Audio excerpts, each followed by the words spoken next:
on the screen, healthcare in between, physics, art, and math, guide us down this path. Historical tales come alive, where science and stories dive, blended facts with heart, knowledge from the start. Need bridge blues we sing, to the future memory. Health and science in the mix, Midbridge got the fix. Complex subjects make clear every episode in ways that we actually acquire knowledge and ways that make me more efficient. In the world of digital streams, turning knowledge into dreams, through the tales of old, new stories unfold. Thank you so much for joining with me. It is a truly an honor and a privilege. MedBix Webcast is a new kind of healthcare media channel to break the silo mentality and foster interdisciplinary thinking. Our mission is to fill that gap and to create a curiosity through different lenses, tapping the passion that guided the historical figures in medicine and bringing present-day groundbreaking research to the front lines. We interview physicians and leaders in the industry about present-day healthcare challenges. Hey, welcome to the MedBix Webcast. This is Raman Raju. I'm the host. Thank you for joining. So we have a specialist, actually, a pediatric neurologist is a guest today.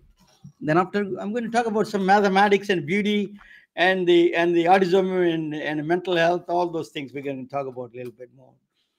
So, you hear the contrasting music. One is the Indian and the other one is the blues. Both I love it, So, I'm broadcasting from a center of Silicon Valley, So I've been, this podcast started as I spend a lot of time in healthcare, but I'm a physicist. Mathematics and physics is my background. So I loved this concept of introducing the mathematics and physics to the medical community, because I spent 3 decades in healthcare providing diagnostic services. I did a CT scan, MRI, all those things. So this is the time I want to bring a different specialist and really things, that I wanted to bring a different walks of life, doctors to the podcast. I have a good friend. His name is Uli Chettipalli. He's an Innovator MD, CEO for InnovatorMD.com. He is a physician here in Silicon Valley. He talks about his wife and his daughter talks about quite a bit about the autism spectrum, brain expansion group they are in. Autism, that's what he says. I'm surprised about that. Autism is increasing in an exponential rate. I'm not sure that is a very alarming rate. It's increasing. We don't know the reasons, or probably we'll ask this specialist coming up. Her name is Sailaja Golla. She is from my back home, from my home state, close to home state. I used to, when I was a kid, I used to remember my father used to talk about Ballari. She's from a state of Karnataka, at the border of my state and the another state, neighboring state. But she is a very prolific researcher. She did a lot of she wrote a chapter in the book, and she won several prestigious awards actually. And then neurodevelopmental research scholar she is. She published some peer-reviewed papers on the mom-approved doctor. I learned from the first time it is a moms all together approve the doctors. I think that's a great idea. So she's a mom-approved doctor. So let me bring her to the main stage, and then let her introduce herself a little bit more. Welcome, Sailaja Golla, Dr. Golla. Thank you for joining. Thank you, Mr. Ramana, for having me here. It's a privilege to be here, and thanks for hosting me. So tell us a little bit of your professional, personal background, where you started all these things, your medical school up to this point. Just briefly, we can run down the. Absolutely. I am a pediatric neurologist with additional subspecialization in neurodevelopmental disorders such as autism. My medical schooling goes back all the way to Bellary, where I did my medical college in India. So I am a foreign medical graduate, and then I did my residency at SUNY Buffalo and my fellowship in pediatric neurology at UT Southwestern Medical Center in Dallas. And I did another fellowship after that, not to stop, because my passion always was the concept of mind, but also autism and neurodevelopmental disorders. I believe if something can be done, it should be done at a very young age, because the brain has the synaptic plasticity and it could be molded in a very young child. So early diagnosis and intervention is the goal. That's a little bit about me, and I currently work at Children's Hospital of Orange County, UC Irvine, at the Thompson Autism and Neurodevelopmental Center. I've been here in California for 4 years, and it's been great so far. Yeah, let me bring you a little bit. I'm going to come and join with you.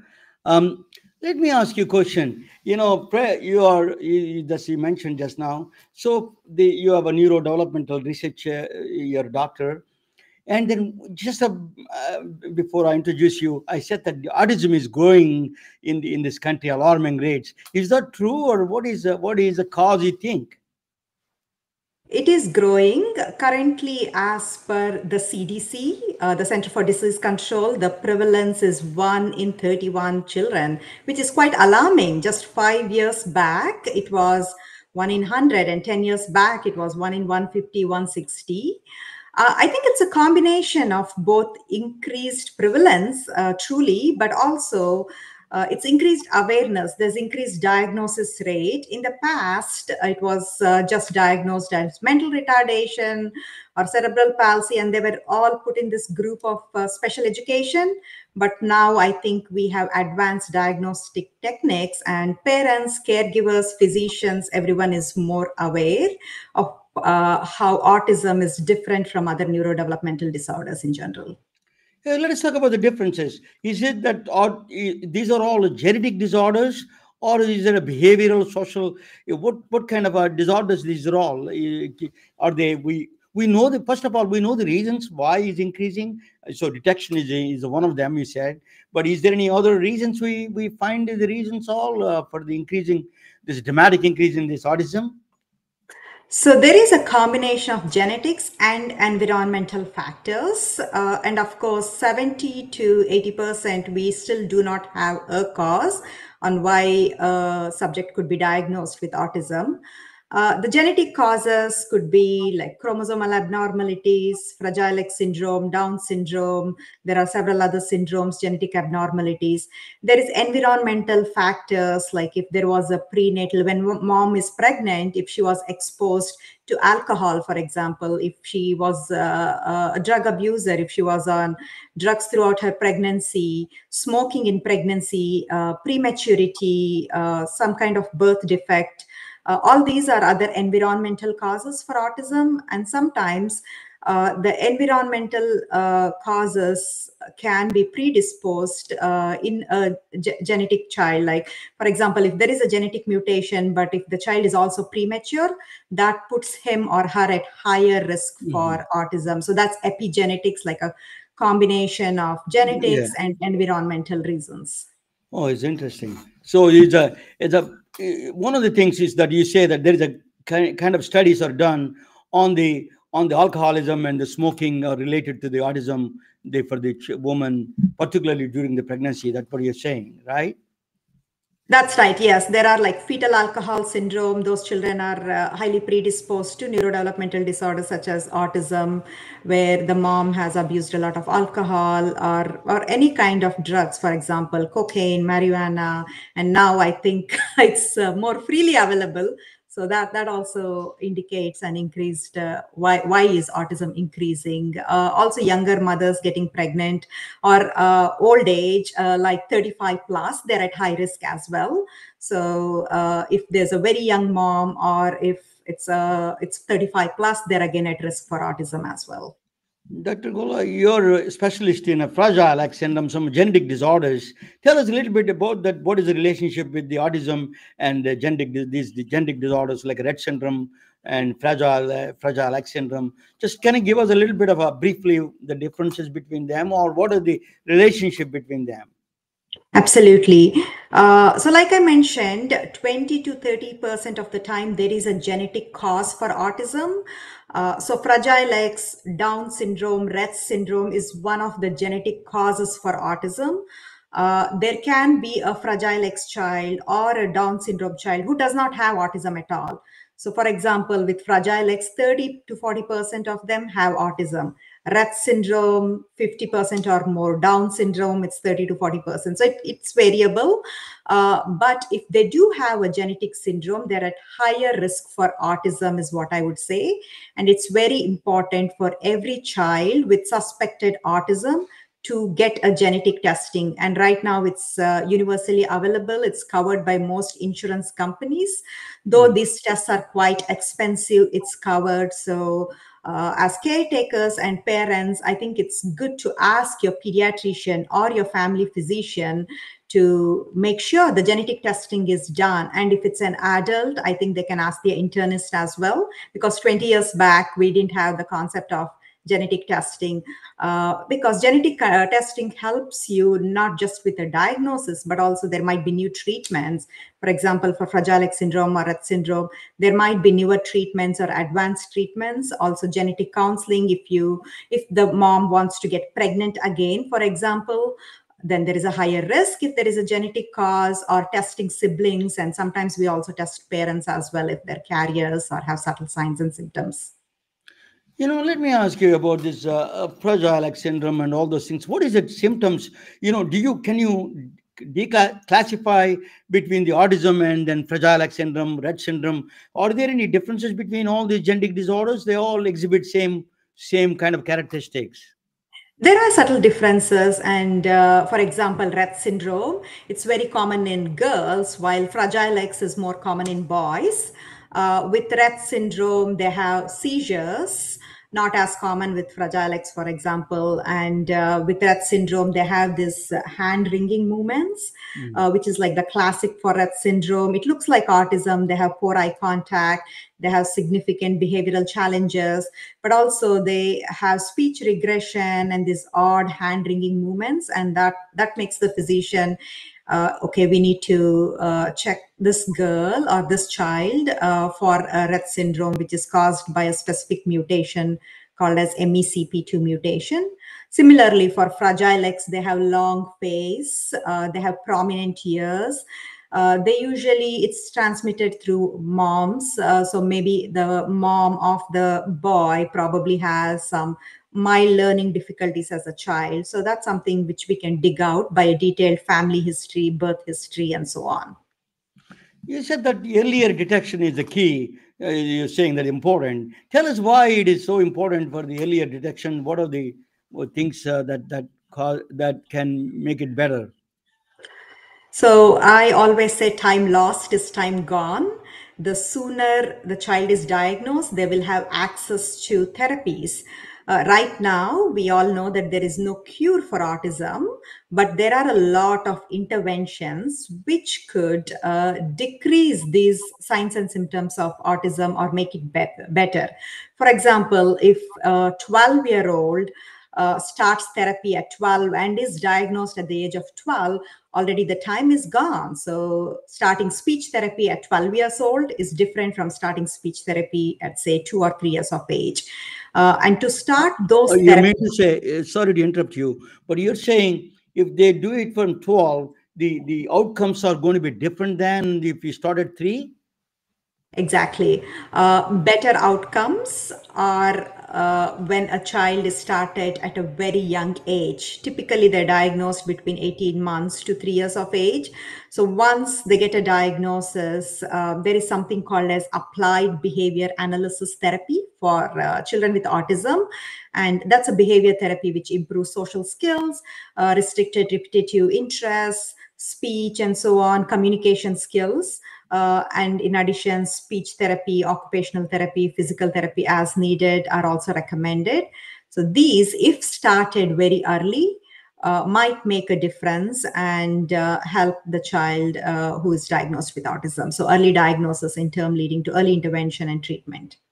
The tools you have at this time to detect these kind of diseases or genetic testing, and is there any other behavioral testing you do that? Are there any other testings available?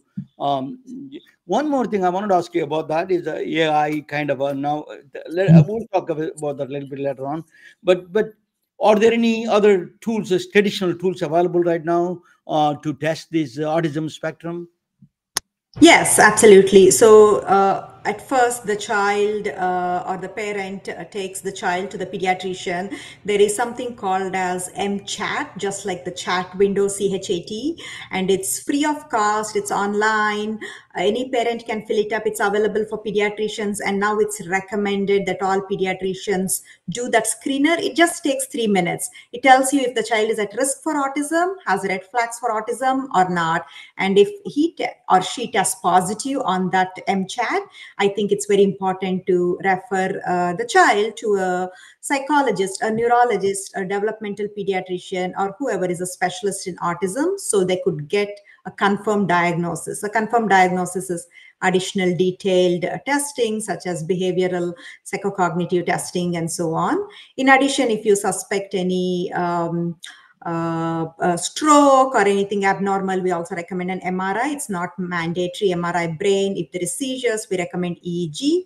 And like I mentioned earlier, genetic testing is very important. We also make sure that there's no hearing loss, do a hearing screen, a vision screen, and basic additional blood work as well. Sailaja, is it the obvious one is the eye to eye contact, right? If that misleading about that is one of the important factors there, or just is one of them? There's two big things which are in the DSM-5 criteria for autism. One is the social skills. So within social skills, eye contact is one of them. And that's the big one because we see it quite prominently. They have difficulty communicating. They play side by side, parallel play rather than interactive play. So that is the social skills component. And then there's number two, which is the restricted repetitive behaviors, where you see flapping of the hands or spinning in circles or lining up of things or playing the same video game again and again, repeating the same words. So that's number two criteria. So basically we test them on these two criteria, the social communication domain and the restricted repetitive interest domain, which are the hallmarks of autism. So, you gave me some tools for their detection. Let us talk about the treatment a little bit more in detail. Most of them are psychological. Is there any advanced tools available like a gene therapy or genetic counseling and all those things under the soft skills, soft kind of a therapies, right? So is there any hardcore therapies like a CRISPR? Can they use it is there any available right now for the autism patients? That's a great question, Mr. Ramana, and thanks for bringing it up. So there are new advances day to day as we speak. Autism is a multi-genetic disorder. Of course, there are some single genes like MECP2 causing Rett syndrome, but typically there's multiple genes involved with autism, and that's the challenge in using gene therapy. However, that being said, there is CRISPR gene editing being developed in the mouse model, and hopefully it's been developed in other known syndromes for autism, such as FragileX syndrome and other neurological disorders, hoping that there will be more studies in humans like phase 3 clinical trials, and gene therapy is advancing day to day, whether it be gene editing using the CRISPR model or gene therapy using the adenovirus model. It's like the future. And I think we have found great impact of gene therapy on certain neurodevelopmental disorders and neurological disorders which did not have a treatment and high mortality. So looking forward, but as of today, there is no gene therapy clinically approved for autism. It's still in the experimental phases. Brain is a complex mechanism. My wife and my children used to tell me I have this ADHD. All of us have ADHD, right? Yeah. So So there's one of the things is my son said that I got it from you, Dad. He told me that. Uh, what do you think of this ADHD relationship with this autism? Is there any relationship there?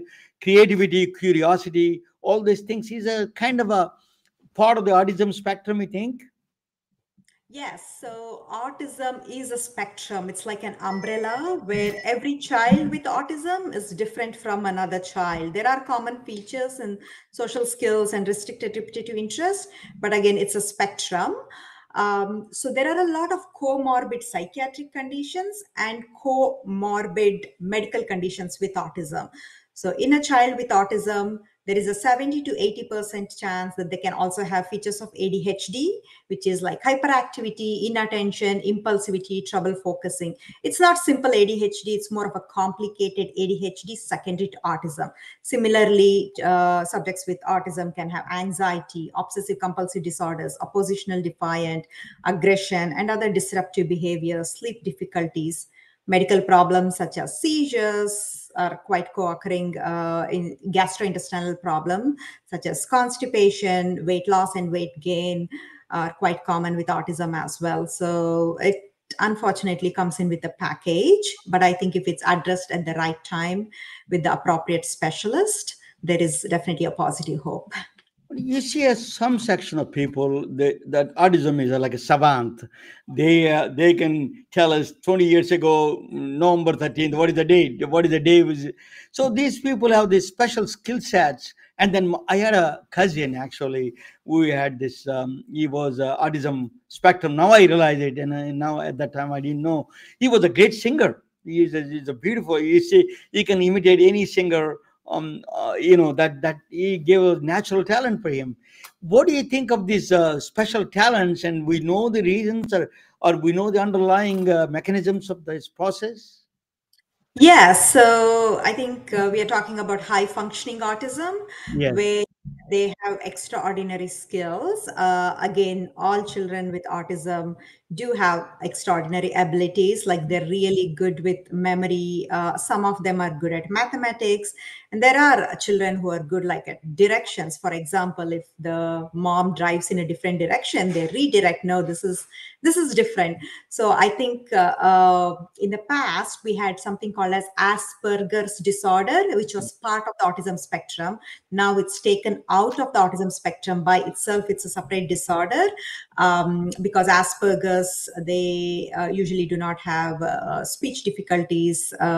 But with high functioning autism, I think they can function normally. They just have the social skills domain as a difficulty. And in adults, I have seen them being like radiologists, for example. You don't need people skills to be a radiologist. You can sit behind the screen and read the x-rays.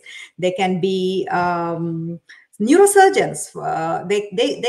If they have high functioning autism, I think they can do really good at certain jobs which do not require social skills. So that's something similar to like savant syndrome, or like savant features, where they have extraordinary capabilities more than even the general population. One of the famous guy is Elon Musk. He says that he has there you go. A controversial guy, but yeah. So this autism spectrum is such a we are recognizing more and more. Some people, critics, say that we are pushing too much autism into the normal behavior itself. We are classifying as autism, and there is some social context. They say, is that true, or is that criticism is not justifiable? I think it's a mixture. I would agree with both. But again, there are some misconceptions of autism. Like I would say vaccines do not cause autism. That's a big misconception for everyone to be aware of. And it's proven, but we get those questions often. Like just today in my clinic, one of the parents was asking me, is there any new research that vaccines can cause autism? I was telling no, it's unfortunately, it's around the same time. So I'm glad you just mentioned there was there was a testimony in the Congress today, and that the Secretary of Health was saying there's no safety protocols for safety studies are not done on these vaccines. That is alarming for a lot of people. Maybe misleading that a little bit. I don't know so we need to really understand. He's saying that most of the 76 vaccines do not have safety net. They go through a lot of safety studies. They go through a lot of FDA approvals and all the licensing. So as a child neurodevelopmental specialist, you would ringingly and you endorse vaccines, without any problem, right? Absolutely, absolutely. So we recently had the MMR, the measles outbreak sometime back in Disney. Like that's a good example. Like one of the child was not vaccinated and it just spread. So I think it's very important, at least here in US. I think it's very important for a child to get vaccines, even to be admitted at school, for example. So we don't create an epidemic or a pandemic. Yeah, I am going to, let us talk about a little bit. I'm going to be, on the side, let me bring you aside. Actually, Dr. Golla, I'm going to present a little bit topic about this. My podcast is a very specialized kind of podcast. I've been doing 2 years. What I do is in the middle, the innovation is important now. Silicon Valley, I'm in the middle of the Silicon Valley. We'll talk about when I get back. I will ask you about artificial intelligence a little bit. What is the AI can do in the future for the autism? Are there any new diagnostics tools available through AI? I will ask you. So, and then your contact information if you wanted to provide something. So let me bring something that I'm going to talk about that a little bit. And then I'm going to talk about this extraordinary woman of the past years. So then you can jump in anytime. There is a little bit about autism about there. The CERN is the biggest accelerator, the largest accelerator of the particle accelerator in Sweden and Switzerland and France. Is a 22-mile radius, biggest one. In front of that is what they're looking for is supersymmetry, a supersymmetry of particles, that electrons, protons, electrons there's called fermions and bosons. I don't want to go into too much into the doctors. Doctors are watching, but the classification of these particles, they wanted to find a supersymmetry, a twin particle. That is called supersymmetry. They're looking for that through. This is a hadron collider, is a huge collider, $10 billion worth of, that's expensive equipment actually. So what they do is they move around the accelerator, the protons, and hit it, and then recreate the conditions of the beginning of the universe, basically, and find out what's going on. So the reason I'm talking about symmetry is important. I wanted to talk about that. It comes in this autism a little bit. Dancing Shiva, they put in front of the CERN, they put a dancing Shiva statue. The reason is dancing Shiva statue is a radial symmetrical thing. It has a lot of symmetry inside. I tell you what the symmetry is. So they instituted this right in front of the CERN Hadron Collider in Switzerland. So let me talk about this a little bit of this is a radial symmetry. This is a symmetry called the nature. You find a lot of symmetry in the beauty, but you don't call symmetrical. But you see the nature of beautiful flowers, and then your diamond is a perfect symmetry. Actually, is one of the definitions of the most expensive symmetry you can see. But there is another one. I'm going to talk about the doctors learn about Leonardo da Vinci diagram about how the human body is a bilateral. Is that the quality of being made up of exactly similar parts facing each other or around an axis. That is a symmetry definition, kind of a definition symmetry. Heart is a bilateral symmetry, and the lungs are also bilateral symmetry. This is a very important aspect. But so you will find a symmetry in everywhere, in biological, medical. I'm going to explain to you in structural, functional. All of them is very important in the symmetry, the role of symmetry in the regular life. These are three beautiful people: Marilyn Monroe of Hollywood, and then the Denzel Washington of Hollywood, and Aishwarya Roy. These are the most beautiful women. The People magazine say they're the most beautiful people.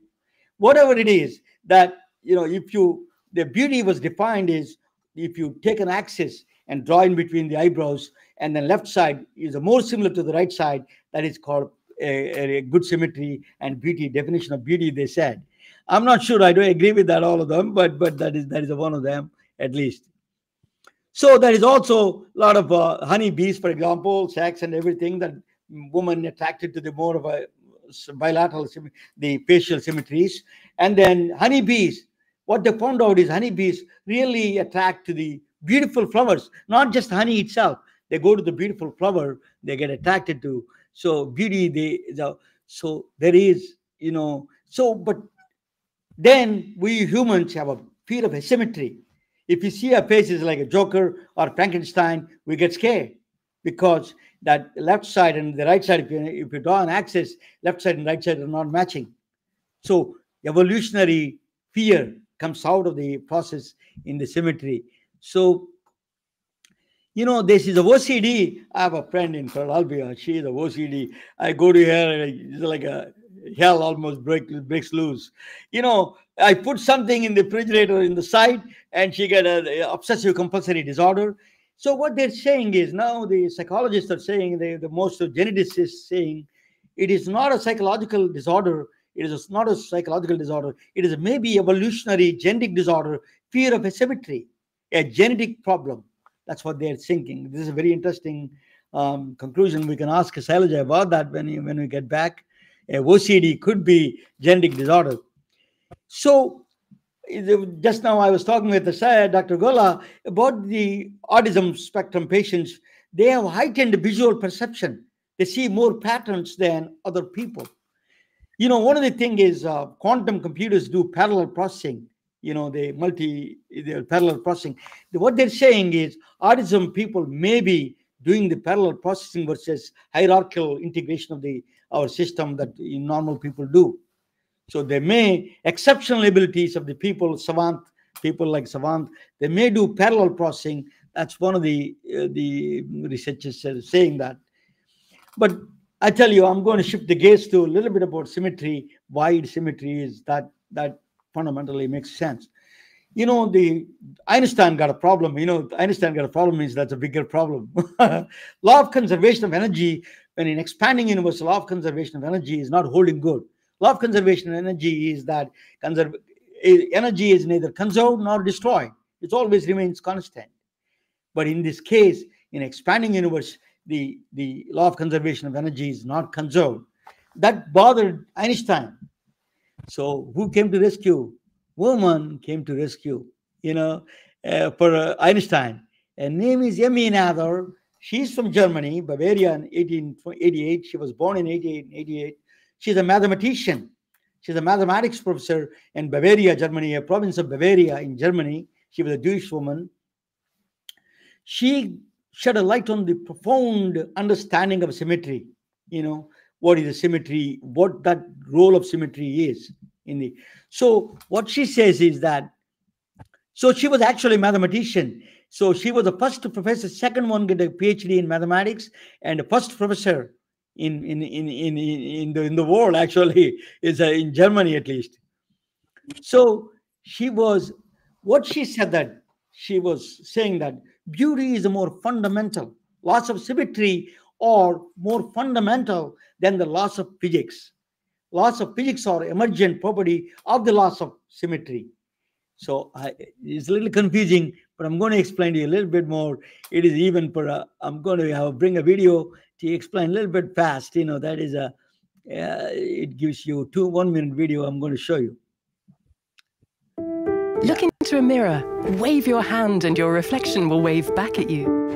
In everyday life, it's easy to take the effect of symmetry for granted. But symmetry is vital to understanding and predicting how our universe works. This relationship between symmetry and the mechanics of the universe was something Emmy Noether proved in 1915 with her remarkable theorem, linking maths and physics in one harmonious statement. Wherever there is a symmetry of nature, there's a corresponding conservation law.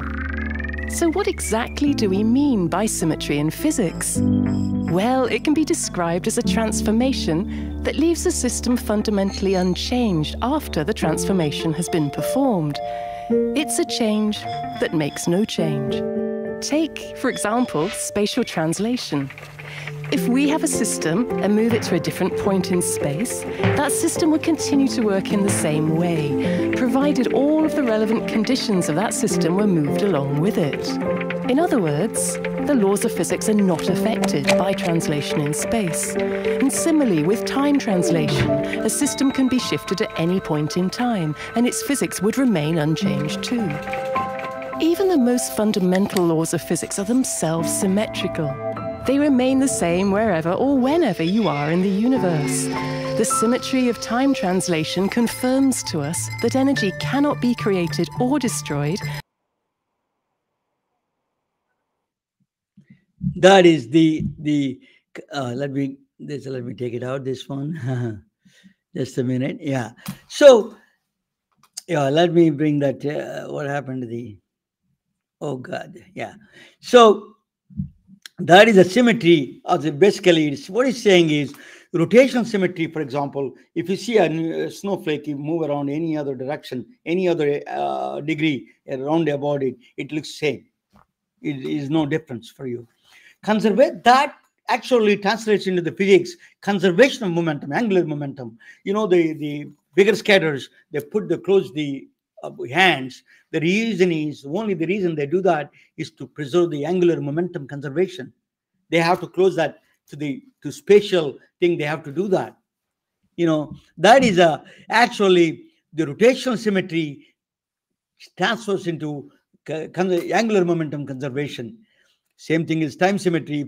If you boil a water today or tomorrow, it's not going to change any difference. That's actually conservation of energy translates into. Very strange, but that is what those fundamental laws are. Geometry and beauty. What I mean, others said that there's a beauty in geometry. Geometry has a lot of beauty inside, and then so that's what she says. So that's so they are now using the structural symmetry in the detection of the breast cancer, for example. In the reconstruction of the breast cancer or the reconstruction or orthopedic surgery and prosthetics, they're using symmetry algorithms. There's lots of them, symmetry algorithm in healthcare. So functional symmetry, for example, you know, all the football players, for example, they ask them to go for a what do you call that? Belly dancing, and not belly dancing, some kind of a dance, some dancing they need to learn. The reason is they wanted to see the movements, the symmetrical movements, to prevent injuries for the players. Protein folding, for example, in the discovery of protein, the molecular integrity, they want to see protein folds the way it folds. It remains the drug discovery is very important how the symmetry works. Those symmetry algorithms play very important role in this one. So psilocybin, for example, I'm going to ask you when I get back, Dr. Golla, about the virtual reality, what they role. One of the things they say when people take these mushrooms, that one of the things is their visual perception changes. That it is actually fractal symmetry. So we are happy to see the fractal symmetries. The brain is evolved into seeing the symmetries, the fractal symmetry, the things that visual graphics that come out of the psilocybin is a very interesting. So the next one is, now what they're doing, nanocrystals, they do symmetry, the crystals, they follow symmetry algorithms to create a nanocrystals to deliver drugs. You know, the symmetry is extremely important to delivering drugs, targeted delivery drugs, because ibuprofen, for example, avoiding a digestive tract is we counter the over-the-counter drug, but everybody uses it. But its big problem is a bleeding. A lot of people cannot take the ibuprofen. So what you need to do is you have to use, you can now they can you have a new mechanism that they can do is called a metal organic framework. That is, organic materials, inorganic materials, they combine them together. It's amazing. That's a new science. So they put that. Eventually they want to do the cancer drugs to the location itself, and then eventually I hope they do for the brain also. So she was one of the, she's a remarkable woman, and she moved to Philadelphia eventually. Emmy Nather moved this. She gave all the mathematical framework for the Emmy Nather's theorem. It's a framework for this entire. She died. She died in 1935. She moved to just last 2 years of her life from Germany to Pennsylvania, Philadelphia, and she died with ovarian cancer. So their ashes were spread across under the ground. Of a remarkable woman, and the Einstein called her the most significant creative mathematical genius. Einstein calling her genius is an important factor. That is really tribute to a woman. She was under-recognized, under-noticed. So I want to bring one of the historic women from history, remarkable contributions to the mathematics, physics, and healthcare, today. So I want to bring that to the table, and I will bring Dr. Golla back. But thank you for joining. Just let me bring her to this. Let me take it out. This, and yeah. 1 second. I'm going to move this. Okay. Thank you, Dr. Golla. Just I gave you some brief symmetry about that. That's where I don't know whether you know about. It's a I'm in the center of Silicon Valley. All the doctors, medical people are talking about AI, mathematics, physics, chemistry. All of them now mix it together. Innovation side. What do you think of AI's role in the future of autism? One of the examples I gave you, autism, virtual reality, and brain training program. Tell us a little bit about that. What is AI? What is the brain training programs and virtual reality? What are those things, technologies playing a role in the autism spectrum? Yeah, definitely. I think AI looks like it's the future. And I think there's a lot of positives too, I would say. I think AI is something which is available 24/7 compared to like using research assistant or whoever. Like AI is non-judgmental in general, so it doesn't judge you whether you're right or wrong. It just fixes the things.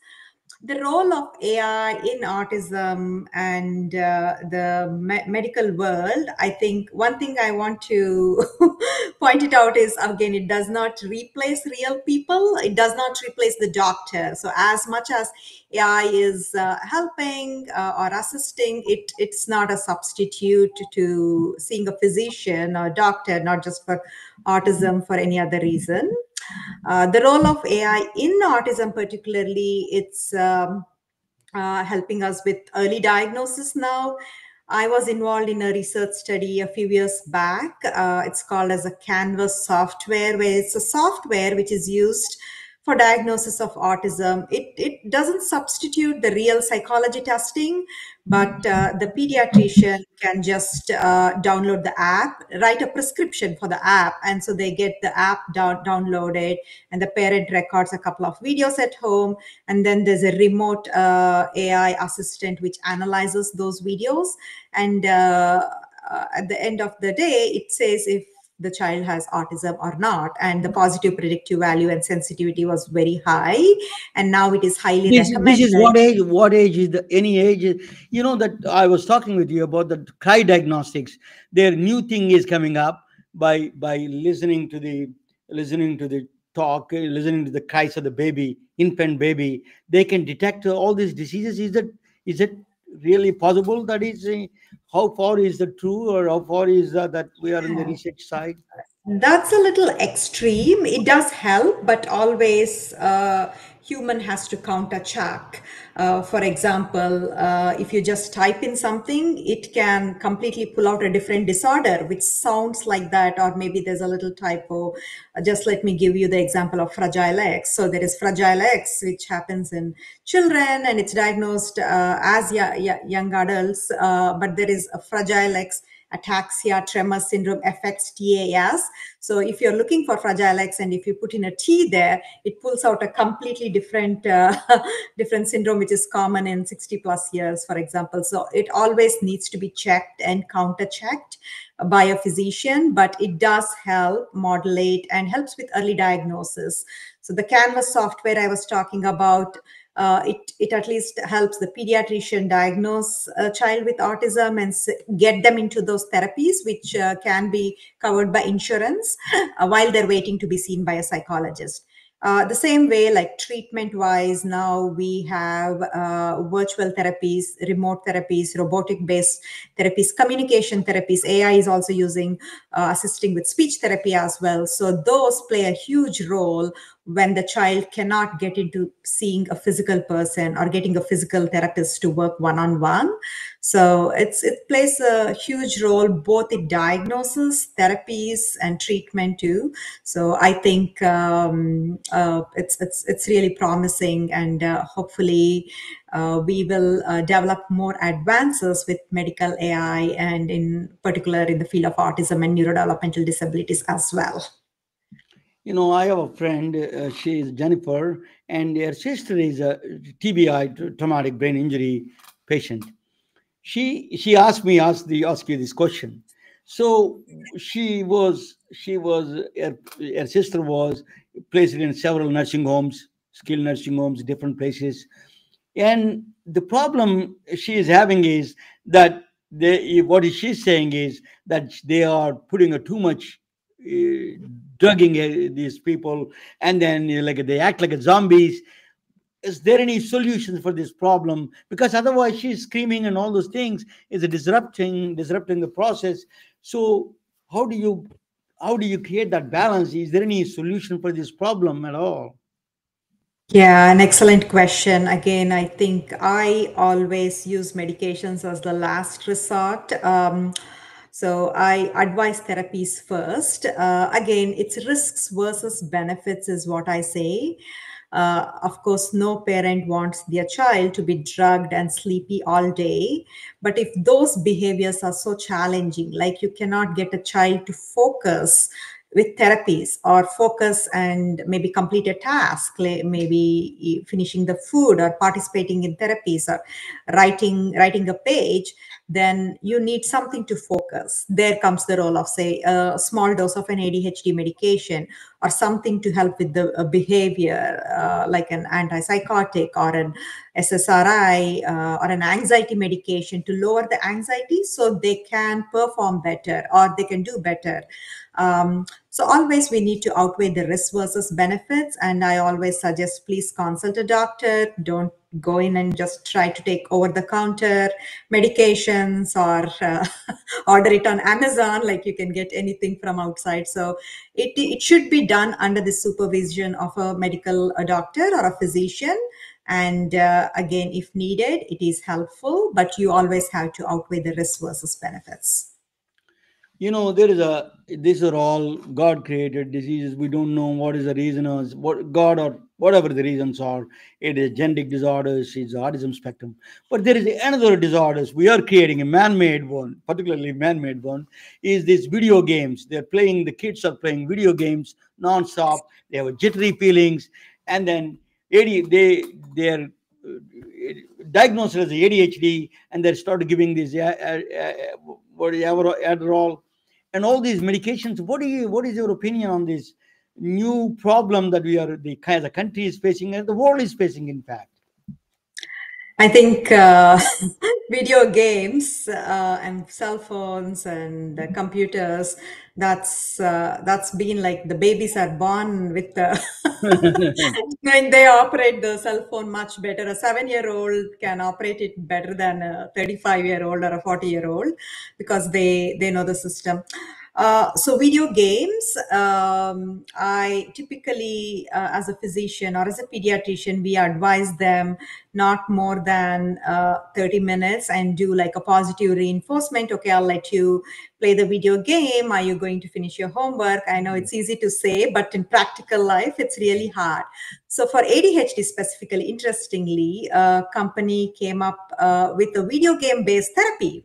So a child has to play a video game for 10 minutes every day for at least 3 days a week. And that improves the focus, and it was effective a little bit. So again, that's a new invention with AI, that we have video games as a treatment for children with ADHD. That's just one of them. I'm not highly recommending that. But I think maybe giving positive reinforcement, like, yes, I think video game, let's play it together, make it interactive with the family or with the parent. So it's more interactive than one-sided, and limit the number of hours. So it might help them with focus with other activities as well. The last question I'm going to ask you. I have a grown-up children. My children are grown, but they finish college and everything. But during the college times, I heard quite a bit. These people are using Adderall and all these focused drugs. It is becoming a very common in these universities. Is there any negative effects on this because by using of those kind of things? What is your opinion on this? The developmental side, or what is these kids doing? We call them kids, but still young men. But still, is there any effects on this? You have any, all the research scholars, neurologists, what do you have any common ground on this kind of things? Yes, if there is a confirmed diagnosis of ADHD or a specific neurodevelopmental disability, I would highly recommend. For example, especially in the older kids where they need to take these complicated exams which need focus. So they do give them like a separate room, headphones and all that, but still they cannot focus. And if they have a formal diagnosis of ADHD, putting them on a medication such as Adderall or any other medication, even for a short time, is more beneficial than suffering with ADHD and struggling and failing. But this is only for confirmed. Again, there's a question about drug abuse, like a lot of teenagers and young adults just get drugs from wherever without a doctor's prescription. So that's not recommended. That's drug abuse.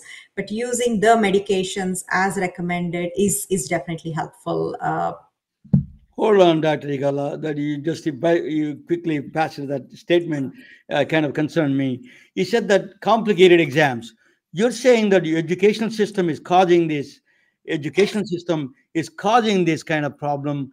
That is a policy level problem. We have to address that. All the neurologists, pediatric neurologists need to address in the overall as a community. Hey, we don't want to press that, create this educational system so pressure, and they need to go for the Adderall and all these drugs. Do you have a comment on that, or you don't want to talk about that? No, definitely. Yes, I would like to comment on that. So I think the education system is competitive and challenging, and hence we need accommodations, and not all of them have. I'm just talking of those few who actually have ADHD. They work, no matter, there's two kids, X and Y, and the X has ADHD and he's struggling like twice the number of amount as student Y, but student Y just studies before the exam because he's fine and he can take the exam. But X is like working so hard, but he's not able to focus. So X might need a small dose of a stimulant or a medication prescribed by a physician just to make sure his appropriate talent is shown to the world, and he's just not struggling with ADHD. And as kids, we remember like we didn't have all the diagnosis way back there, and we just had to struggle and get through and work much harder. But now I think we do have that. And again, medication is a last resort. It's only if needed to fare well academically or have significant disruptive behaviors. Dr. Golla, you and me are from India. We have these new practices of yoga and meditation. Do you think that they play a role in you can reduce this kind of autism behaviors and correct some of the behaviors? Are there any studies done, or do you have any opinion on that? Absolutely, and that's where the role of therapies, cognitive behavior training, yoga, meditation, martial arts also helps with ADHD. Things like music helps. Music therapies, we even write prescriptions for music therapy, dog therapy, equine therapy, horse therapy. Some of those are non-medication based, and a lot of them are non-medication based, and they do help. And of course, the environment in the home, how the family deals. So parent therapies are also essential. For example, yoga and meditation. If the mom sits with the child and teaches the child, it's more effective than just saying, okay, do yoga or meditate and it'll make your ADHD better. I'm very integrated. Last question, as I actually am adding more. My son is a neuroscientist. He studied in Vanderbilt. Now he's also a musician. He produces a lot of rap music and all those things. He produces albums. He says that there is a lot of connection between the neuroscience and the music. Tell us a little bit, if you can comment on that. Just you mentioned just now about that. I'm very integrated by that, and then we can close after that.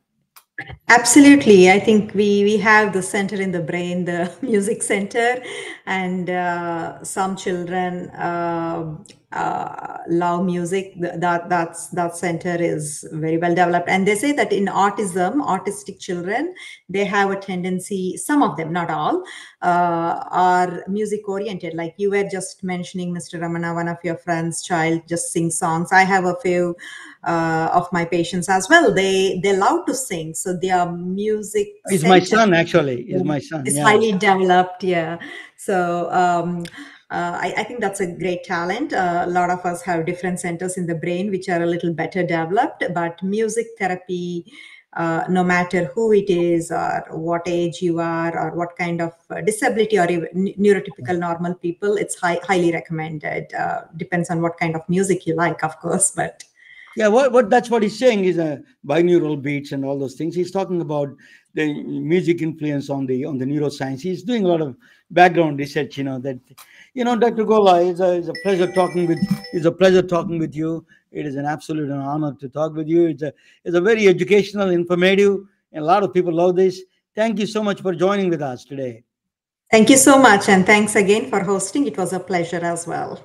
Good night, all of you. Bye-bye. We are retelling their stories through our patented designs that can be worn on scrubs, t-shirts, printed on conference bags, and endless other promotional materials. Daily Wear for Medicine is the first ever of its kind to create curiosity in medicine through visual art. We at MedBricks are celebrating unsung heroes of the past who made enormous contributions to the field of medicine through our unique campaign called Daily Wear for Medicine. You can wear it, carry it, and give it.